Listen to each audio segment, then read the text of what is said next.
이번 영상은 리딩 지저스 4권의 네 번째 수업으로 다니엘서를 함께 공부하겠습니다.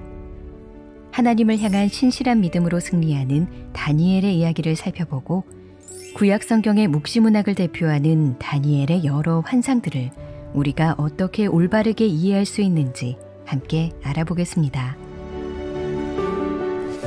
다니엘은 바벨론 느부갓네살 왕이 예루살렘을 공격하여 유다의 지도자들을 처음 사로잡아갈 때에 바벨론으로 끌려간 포로 중 하나였습니다. 느부갓네살 왕 이후 여러 왕들이 바뀌고 바벨론이 멸망한 후 바사의 고레스 왕 때에 이르기까지 다니엘은 하나님께 받은 지혜와 총명으로 높은 위치에서 쓰임받습니다. 총 12장으로 구성된 다니엘서는 전반부와 후반부가 확연하게 다릅니다. 1장부터 6장까지는 우리에게 친숙한 영웅적인 이야기들이 펼쳐지고 7장부터 12장까지는 이해하기 쉽지 않은 여러 환상들이 펼쳐집니다. 이번 수업에서 우리는 이 두 가지 내용 모두를 다니엘서의 중심 주제와 연결하여 살펴볼 것입니다. 그럼 우리에게 친숙한 다니엘과 세 친구의 이야기부터 먼저 살펴보겠습니다.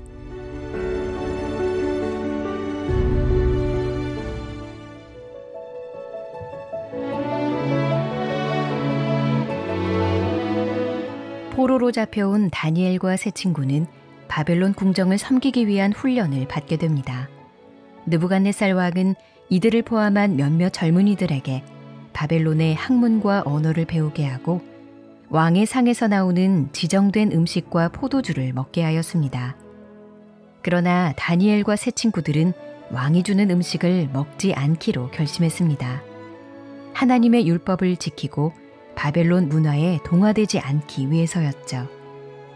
그들은 비록 바벨론에 살고 있지만 자신들은 하나님의 백성이며 그들의 삶이 바벨론 왕이 아닌 하나님께 달려있다고 믿었습니다. 다니엘은 그들의 훈련을 책임진 환관장에게 뜻을 전했고 하나님께서는 환관장으로 하여금 그들을 돕게 하셨습니다. 환관장은 다니엘의 간청에 따라 열흘 동안 그들에게 채식을 먹인 다음 왕의 음식을 먹는 소년들과 그들의 얼굴을 비교해 보았죠. 열흘 후에 다니엘과 세 친구의 얼굴은 다른 소년들보다 더욱 아름답고 윤택하였습니다. 3년이 지나고 궁정에서 훈련받은 모든 소년들이 왕 앞에 섰을 때 이 네 소년보다 나은 자가 없었습니다. 하나님께서는 바벨론 온 나라의 지혜자들보다 뛰어난 지혜와 총명을 그들에게 주시고 특별히 다니엘에게는 모든 환상과 꿈을 깨닫는 능력을 주셨습니다. 그리고 바벨론 왕이 모든 자들 중에 그들을 높이게 하십니다. 본문은 이방 나라 가운데 포로 생활을 하면서도 전심으로 하나님께 순종하기로 작정한다면 하나님 백성으로서의 정체성을 잃지 않고 사는 것이 가능하다는 것을 보여줍니다.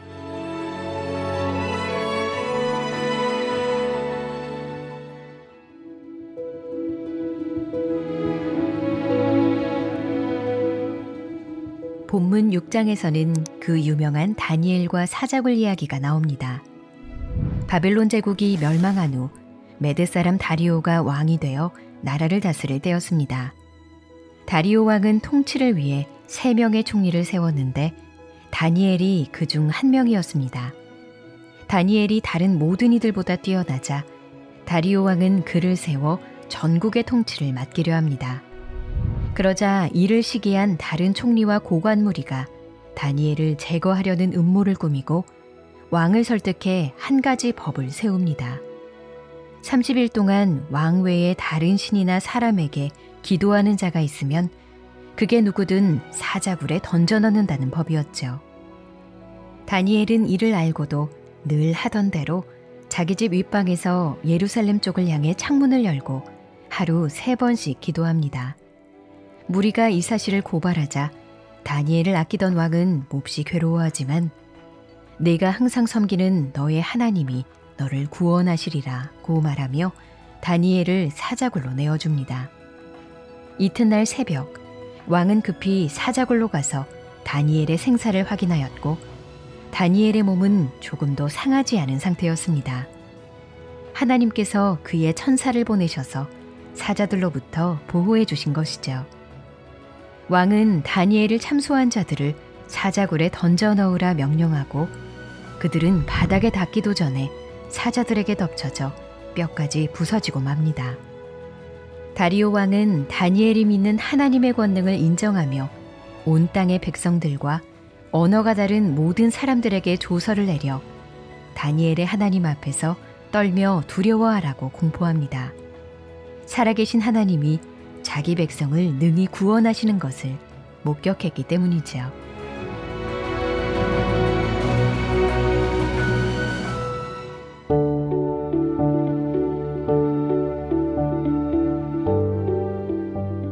다니엘서 후반부인 7장부터 12장까지는 다니엘이 본 여러 환상들이 기록되어 있습니다.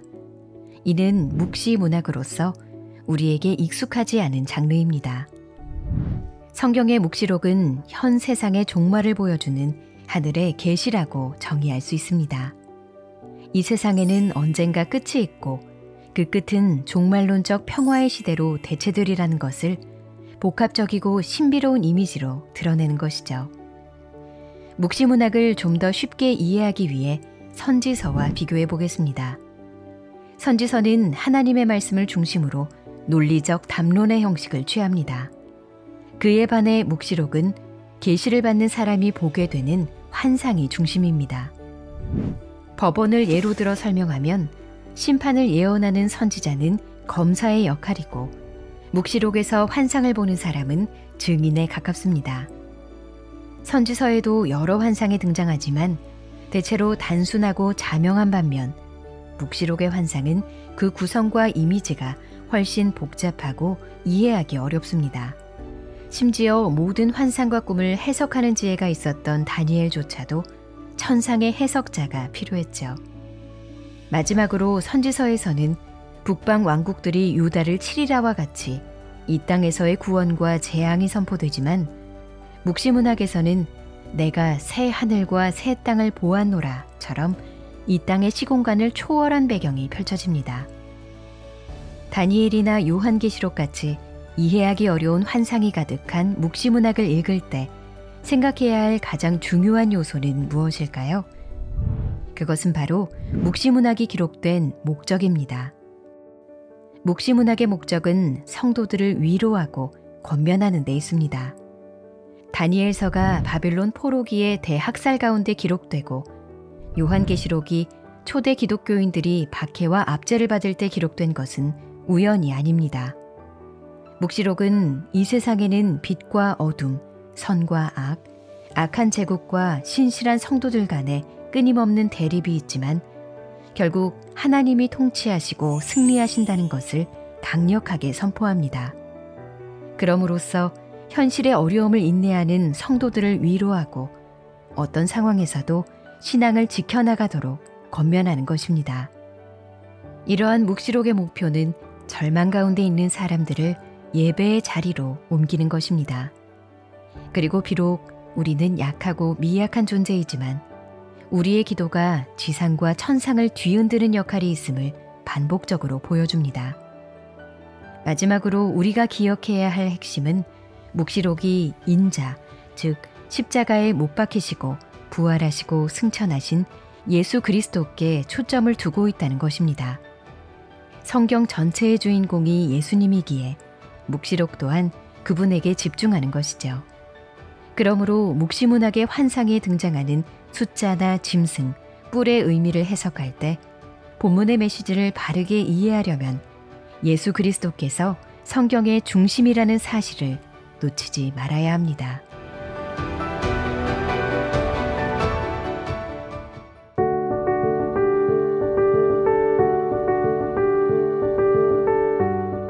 이제 묵시문학의 전형인 다니엘 7장을 살펴보겠습니다. 먼저 다니엘은 바다에서 나온 네 짐승의 환상을 봅니다. 이 짐승들은 일그러진 피조물들로 성경적인 기준으로 볼 때 다 부정한 것들입니다. 이 짐승들은 무엇을 상징하는 것일까요? 많은 성경학자들은 이 짐승들의 정체를 밝히려 많은 노력을 기울여 왔습니다. 하지만 본문 속 천사의 해석을 통해서 알 수 있듯 이 환상의 초점은 짐승들이 아니라 심판이 행해지는 하늘 법정에 맞춰져 있습니다. 그러므로 이 짐승들의 정체를 밝히려는 목적으로 본문을 읽는다면 오히려 메시지의 핵심을 놓치는 결과를 초래할 수 있죠. 성경 전체의 맥락과 흐름을 고려할 때 이 짐승들은 하나님께서 역사의 마침표를 찍으실 때까지 계속 등장하는 세상의 사악한 권력자들을 상징합니다. 하지만 이들은 결국 거대한 한 짐승의 실체를 반영하는 것이고 그 실체는 바로 요한계시록 13장에서 각 짐승들의 특징이 결합된 모습으로 등장하는 사탄입니다. 하지만 우리는 이런 짐승들의 등장에 당황할 필요가 없습니다. 본문 9절에서 12절은 하나님의 모습을 대적을 물리치는 전사이자 지혜롭고 공의로운 재판장의 이미지로 보여줍니다. 그리고 13절과 14절에는 본문의 핵심인 인자가 사람과 하나님이 하나로 합쳐진 모습으로 묘사됩니다. 인자는 권세와 영광을 부여받아 세상을 다스리실 것이며 그의 권세와 나라는 영원할 것입니다. 여기서 우리가 주목할 점은 15절부터 28절까지 천사가 환상을 해석하는 내용입니다. 천사가 해석하는 내용의 핵심은 짐승들의 정체가 아니라 성도들의 최종적이고 영원한 승리입니다. 성도들을 향한 짐승들의 바퀴는 제한적이며 모든 짐승들은 결국 심판받아 멸망할 것이고 그의 성도들을 높이시려는 하나님의 계획은 승리를 거둘 것이라고 천사는 해석합니다. 따라서 이 땅의 사나운 짐승들은 성도들에게 고통을 줄 수는 있어도 그들의 영혼을 지배할 수는 없습니다. 하나님께서 원수와 대적자들을 심판하실 것이며 그의 신실한 성도들은 영원한 승리를 누릴 것이기 때문입니다.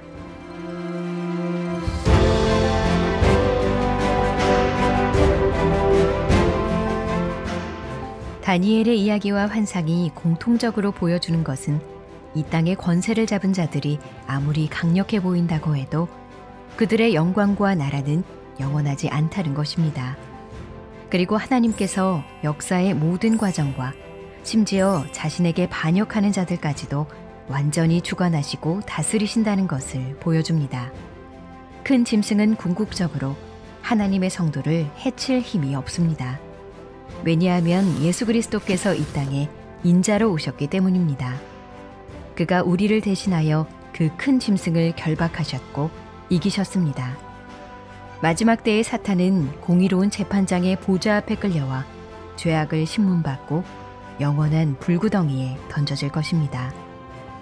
세상이 아무리 요동쳐도 우리는 걱정할 필요가 없습니다.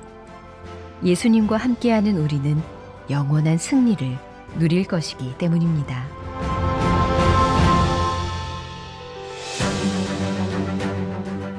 다음 영상은 리딩 지저스 4권의 그 마지막 수업으로 호세아부터 말라기까지의 소선지서들을 살펴보며 구약 성경의 마지막을 장식하는 12권의 선지서가 전하는 메시지를 함께 알아보도록 하겠습니다.